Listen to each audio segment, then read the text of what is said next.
È stato firmato questo pomeriggio il decreto di dichiarazione dello stato di emergenza nel territorio regionale del Friuli Venezia Giulia in conseguenza degli eventi meteorologici avversi che hanno colpito dalle prime ore di oggi la regione. Il decreto è stato firmato dall'assessore regionale con delega alla protezione civile del Friuli Venezia Giulia Riccardo Riccardi, d'intesa con il governatore Massimiliano Fedriga. L'assessore ha incontrato questa mattina, in occasione di diversi sopralluoghi, i sindaci di Tor Viscosa, Carlino, Latisana e Fiume Veneto. Con la luce del giorno i danni si sono rivelati più ingenti di quanto inizialmente stimato, ha riferito Riccardi.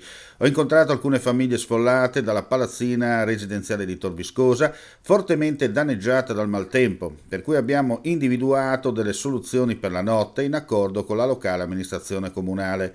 L'esponente della giunta ha incontrato poi i titolari di alcune aziende agricole di Carlino, la cui attività è stata fortemente compromessa da crolli causati da raffiche di vento fino a 100 km orari.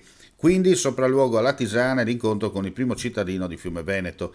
Dal sorvolo in elicottero è evidente come l'onda abbia colpito a macchia di leopardo, ha fatto notare Riccardi nell'intervento, ringraziando tutti coloro che hanno operato senza sosta e che continuano a lavorare.